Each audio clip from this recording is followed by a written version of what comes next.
2। ठीक है, अब क्रॉस प्रोडक्ट होगा कैसे, चलिए आगे देखते हैं।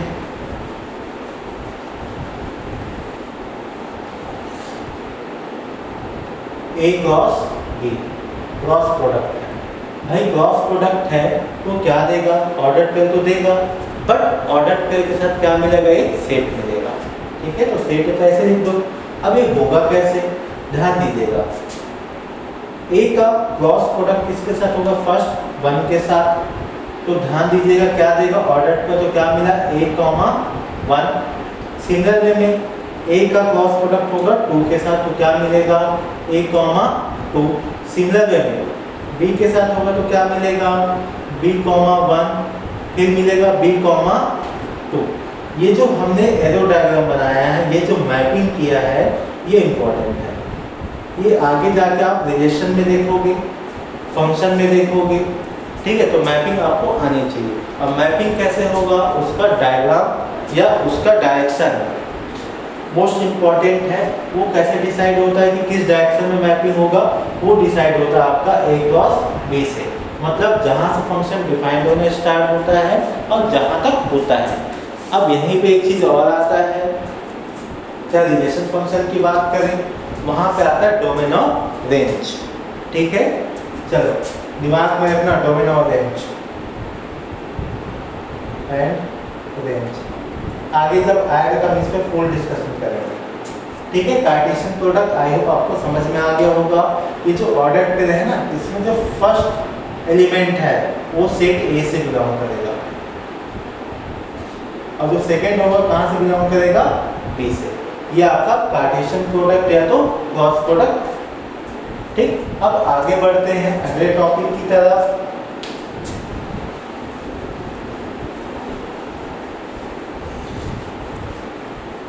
जो कि है प्रॉपर्टीज ऑफ सेट्स, जो कि क्या है आपका प्रॉपर्टीज ऑफ सेट्स है। चलिए आगे बढ़ते हैं प्रॉपर्टीज ऑफ सेट्स की तरफ। तो ध्यान दीजिएगा, हम यहाँ पे सबसे पहले यूनियंस की प्रॉपर्टी देखेंगे। इसकी प्रॉपर्टी देखेंगे यूनियन की, और जब यूनियन की प्रॉपर्टी देखेंगे तो उसमें ध्यान दीजिएगा ये यू से शो होता है। किससे शो होता है, यू से। अब पहला ए यूनियन बी, ये होता है आपका बी यूनियन ए के इक्वल। चाहे तो इसको अपन प्रूफ भी कर सकते हैं, तो प्रूफ कैसे होगा, 1, 2, 3 ले लो सेट ए, सिंगल में सेट बी ले लो, ए बी सी ले लो। तो ए यूनियन बी क्या होगा आपका 1, 2, 3 ए बी सी, अपने को पता है ये यही होने वाला है। चाहे बी यूनियन सी बोलो तो भी क्या मिलेगा आपको, ए बी सी 1, 2, 3। ठीक, तो यहाँ से फर्स्ट प्रॉपर्टी प्रूफ हो चुका है। सेकेंड प्रॉपर्टी क्या बोलता है, यदि ए यूनियन ए करे तो हमको क्या मिलेगा, सेम वैल्यू मिलना है। क्यों, क्योंकि हमको पता है यूनियन में लेना सब कुछ, लेकिन विदाउट रिपीटेशन। तो यहाँ पे आंसर क्या मिलेगा, ए।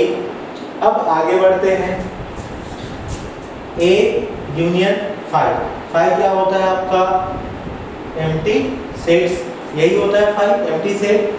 यदि मैं बात करता हूँ 1, 2, 3 यूनियन एम्प्टी सेट, तो हमको पता है सब कुछ लेना है, जितने भी एलिमेंट होगा तो क्या आएगा 1, 2 और 3 ही आएगा, क्योंकि एम्प्टी सेट का कोई महत्व है ही नहीं इस चीज के लिए। तो यहाँ पे आपको आंसर क्या मिलेगा, ए। ठीक, आगे बढ़ते हैं next, A union universal set. तो हमेशा याद रखना बेटा कि जो भी होगा ठीक है, वो किसके अंदर होता है, यूनिवर्सल सेट के अंदर होता है। तो भाई हमको पता है कि सब कुछ लेना है, तो यहाँ पे क्या आएगा, यूनिवर्सल सेट ही आएगा। ये हो गया आपके 4 प्रॉपर्टी किसके लिए, यूनियन के लिए।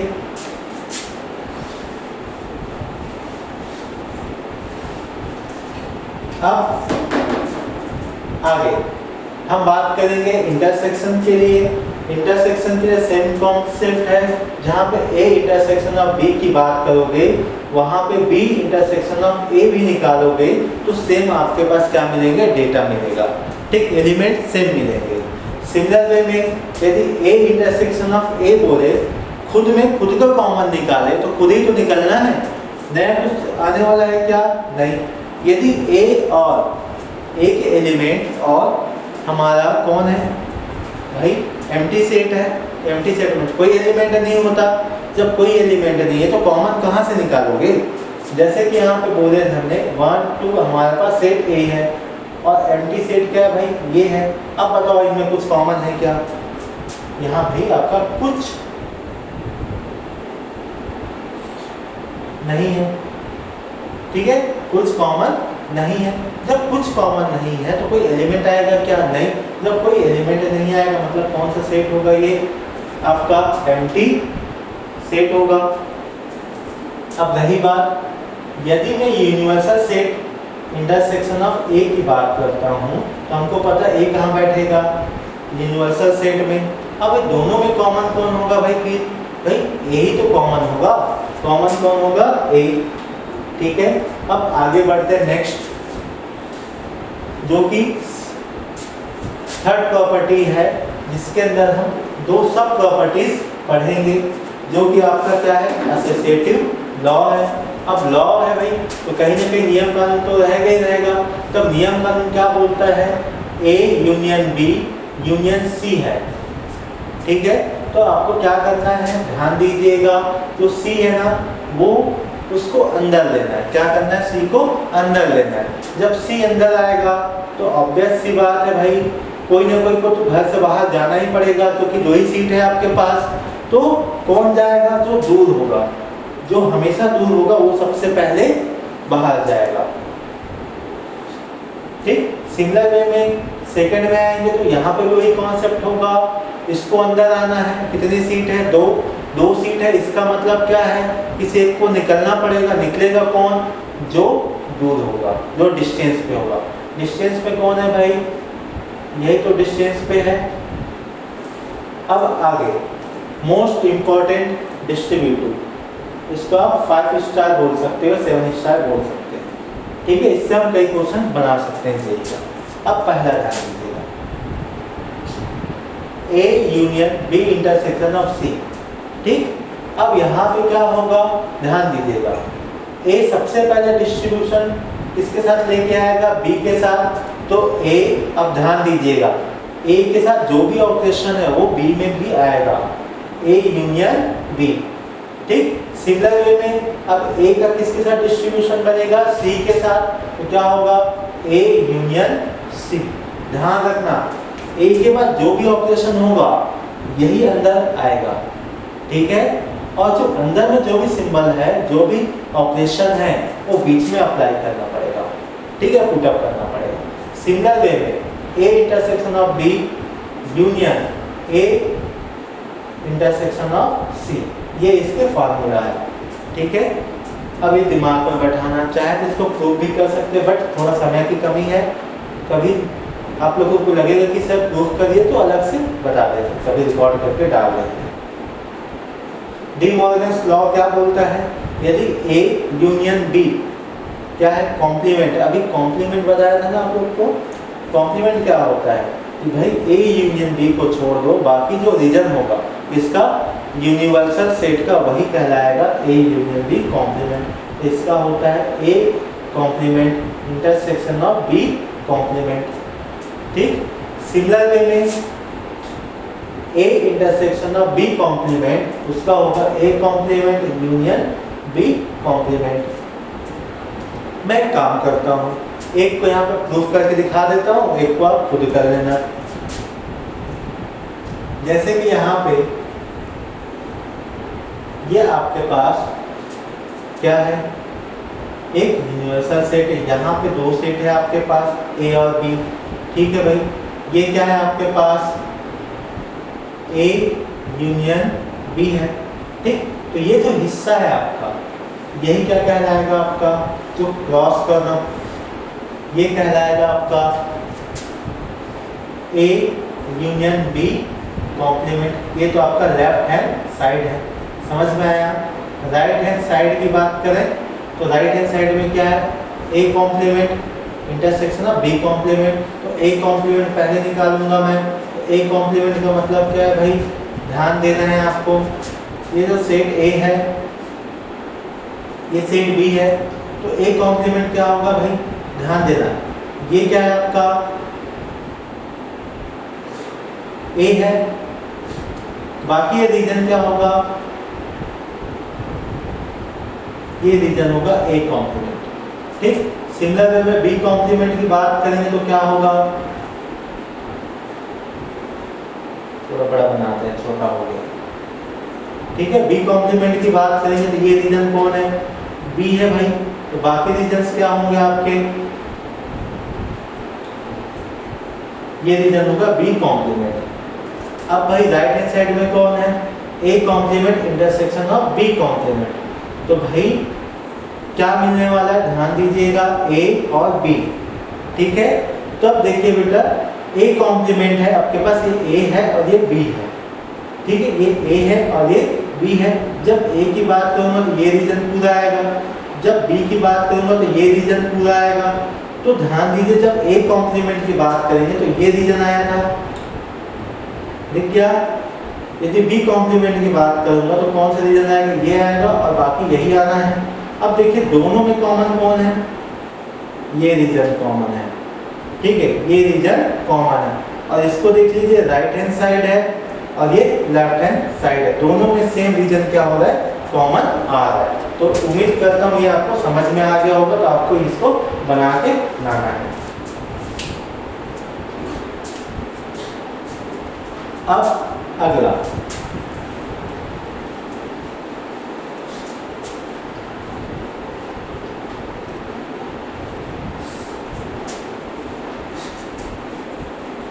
नेक्स्ट यहाँ पे है ए कॉम्प्लीमेंट कॉम्प्लीमेंट, इसका आंसर आता है ए। हमेशा याद रखिएगा, चाहे मैट्रिसेस में भी देखोगे तो वहाँ पे कॉम्प्लीमेंट के प्लेस में आएगा ट्रांसपोज, ए ट्रांसपोज का ट्रांसपोज आपको आंसर देगा ए। ठीक, अब ये कैसे आता है, ध्यान देना, यदि आपके पास यूनिवर्सल सेट है, यहाँ पे ए है, ठीक, ए कॉम्प्लीमेंट तो ये हो गया। यदि इस ए कॉम्प्लीमेंट का वापस से कॉम्प्लीमेंट लोगे, इसका मतलब इसको छोड़ना पड़ेगा। जब इसको छोड़ोगे तो कौन सा आएगा, ये। ठीक है, अब आगे बढ़ते next, A intersection of A complement, भाई इसका आंसर तो फाई आना चाहिए। क्यों, क्योंकि भाई यदि मेरे पास सेट ए है ये और सेट कॉम्प्लीमेंट है ये, अब बताइए कॉम्प्लीमेंट का मतलब ही क्या था कि भाई यूनिवर्सल सेट में से जिसका कॉम्प्लीमेंट निकालना हो उसको हटा दो। ठीक है, इसका मतलब ए कॉम्प्लीमेंट में ए के कोई पार्ट आएंगे क्या, नहीं। जब दोनों में कोई रीजन कॉमन नहीं है तब तो वहां पे क्या आएगा, वहां पे आएगा एम्प्टी सेट। क्या आएगा, एम्प्टी सेट, मतलब 5। यहाँ पे ए आया, यहाँ पे 5 आया, और यहाँ पे सिंगल वे में आ जाएगा यूनिवर्सल सेट। यहाँ पे क्या आ जाएगा, यूनिवर्सल सेट। ठीक, ये प्रॉपर्टी एंड हो गया। ये बहुत इंपॉर्टेंट प्रॉपर्टीज थे। अब इसके बाद हम लोग आगे बढ़ेंगे, और आगे बढ़ते हुए अगला टॉपिक पढ़ेंगे कार्डिनल नंबर। क्या पढ़ेंगे, कार्डिनल नंबर। और आपके दिमाग में ये आ रहा होगा, सर इससे पहले भी तो कार्डिनल नंबर हमने पढ़ा था, तो वापस से क्यों पढ़ा रहे हो। ध्यान दीजिएगा, वहाँ पे जब मैं कार्डिनल नंबर के ऊपर बात किया था तो कार्डिनल नंबर है क्या, वहाँ पे ये था कि जो भी एलिमेंट आपके सेट के अंदर होंगे, नंबर ऑफ एलिमेंट्स, वही कार्डिनल नंबर। ठीक है, आज हम अलग अलग केसेस के लिए कार्डिनल नंबर्स की स्टडी करेंगे। जैसे मैं लिख देता हूँ कार्डिनल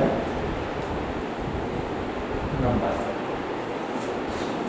पहला हम पढ़ेंगे कार्डिनल नंबर, वो होगा ए यूनियन बी पे कितने कार्डिनल नंबर्स होंगे। अब आपके दिमाग में ये आना चाहिए कि ये तो फार्मूले में भी है, हमें पढ़ते हुए भी है फार्मूला में। तब ध्यान दीजिएगा, कभी कभी आपको वेन डायग्राम की जरूरत पड़ेगी, बट एक चीज़ दिमाग में रखिएगा, एग्जाम में हर जगह वेन डायग्राम नहीं बना पाओगे, तो फार्मूले भी आपको याद रखना है, क्योंकि जेई का पेपर देना है तो आपको स्पीड चाहिए। इसके लिए फॉर्मूला होता है n of A plus n of B minus n of A intersection of B, यही होता है। अब चलिए भाई, ये आपके पास आ गया है पहला कार्डिनल नंबर। अब मैं इसको वेन डायग्राम में शो करता हूँ, वीडी लिख देता हूँ, शॉर्टकट याद रखना। अब ये कैसे होगा, तो सबसे पहले जब भी वेन डायग्राम की बात होगी आपको बनाना पड़ेगा क्या, यूनिवर्सल सेट। इसके अंदर क्या है, आपके पास दो सेट्स होंगे, एक सेट होगा ए और दूसरा सेट होगा बी। यदि मैं सेट ए की बात कर रहा हूँ तो यहाँ पे नंबर ऑफ एलिमेंट क्या होंगे, एन ऑफ ए। सिमिलर में बात करेंगे एन ऑफ बी का, इसकी बात करेंगे एन ऑफ बी का। अब ध्यान दीजिएगा, यूनियन का क्या मतलब होता है, यूनियन का मतलब होता है सब कुछ, यूनियन का मतलब होता है सब कुछ। यही तो है आपका n of A union B. ये जो बीच वाला हिस्सा है ना, ये कौन सा हिस्सा होता है, n of A intersection of B. अब देखिए मुझे सब कुछ लेना है, चलिए लेना स्टार्ट करते हैं। और मेरे पास क्या होगा, एक सेट ए होगा और दूसरा होगा सेट बी। चलिए तो एन ऑफ ए है, ध्यान देना, ठीक है।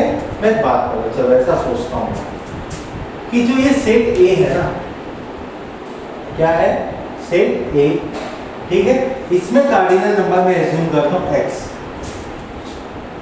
सेट ए में कार्डिनल नंबर क्या सपोज करता हूँ एक्स, और जो सेट बी है उसमें मैं सपोज करता हूँ कैपिटल वाई। मैं सपोज किया, अब मैं ये देख रहा हूँ, क्या देख रहा हूँ मैं, कि जो मेरा सेट ए है, जो मेरा सेट ए है उसमें सिर्फ ए में कितने एलिमेंट है, मैं ये चेक कर रहा हूँ। सिर्फ ए में,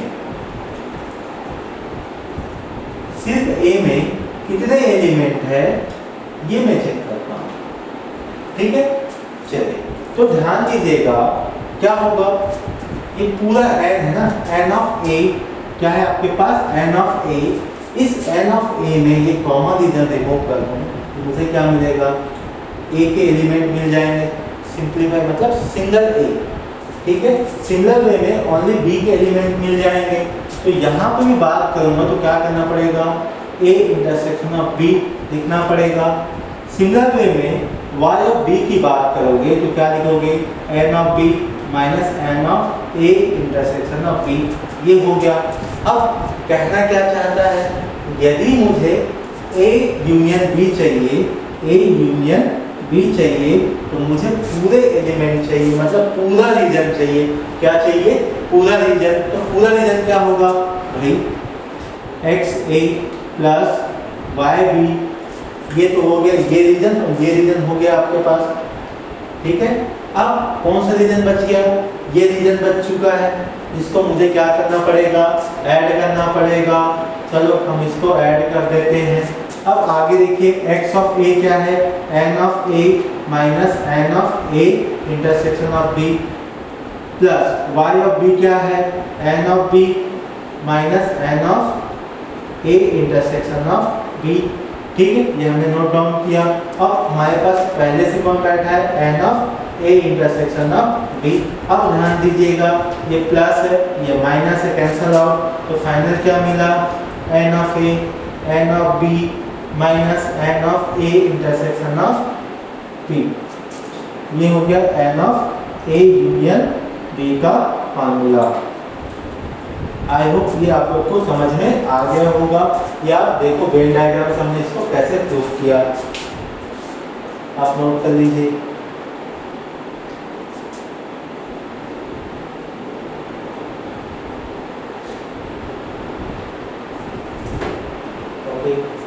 अब आगे बढ़ते हैं, पहला हो गया। दूसरा कार्डिनल नंबर के ऊपर आएंगे हम लोग, जो कि डिफरेंस के लिए होगा।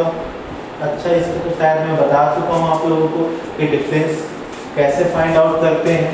तो डिफरेंस कैसे फाइंड करते हैं हम लोग फाइंड करते हैं a माइनस बी या b माइनस ए से हम क्या करते हैं, डिफरेंस फाइंड आउट करते हैं। चलिए सेकेंड कार्डिनल कौन है भाई, n of a minus B इसका मतलब क्या होगा, n of a minus n of a intersection of b। अभी जस्ट आपको बताया। सिमिलर वे में यदि मुझे निकालना हो b माइनस a तो क्या हो जाएगा, n of b minus n of a intersection of b। देखिए चलिए इसको मैं वेन डायग्राम से बता देता हूँ। एक को बताऊंगा, एक आप अपने से करना। a है और ये b है, ठीक है। ये आपके पास n ऑफ a है और ये आपके पास क्या है, n ऑफ b है, ठीक। अब मुझे क्या चाहिए, only n of a minus b। a minus b का मतलब क्या है, a में से b के एलिमेंट को रिमूव करिए, यही रीजन बचेगा और ये रीजन क्या होगा आपका, n of a minus b। तो इसका आंसर क्या होगा, n ऑफ a। ये पूरे रीजन्स में से कौन सा रीजन रिमूव करना है, ये रीजन क्या करना है, आपको रिमूव करना है। ऐसा कट कर देता हूँ ताकि आपको क्लियर हो जाए। यहाँ क्या होगा, n of a intersection of b होगा, n of a intersection of b होगा। तो सिमिलर वे में मैं चाहूंगा कि आप n of b minus a find out करें, ठीक है। ये सेकेंड आपका कार्डिनल हो जाएगा, जो कि मिलेगा कौन, ध्यान देना, ये रीजन मिलेगा आपको n of b minus a, n of b minus a। ये तो बात हो गई आपका कार्डिनल नंबर 2 की तरफ। अब मोस्ट इंपॉर्टेंट जो कि जेईई में हमेशा पूछा जाता है वो है नंबर 3 कार्डिनल। अब ध्यान दीजिएगा, ठीक है। जो 3 नंबर है ये मोस्ट इंपॉर्टेंट है जेईई के लिए और डायरेक्ट यहीं से क्वेश्चन आपको पूछा जाता है। तो यहाँ मुझे क्वेश्चन क्या पूछा जाता है, ध्यान देना।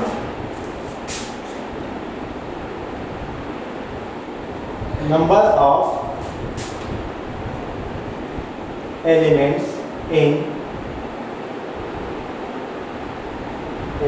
at least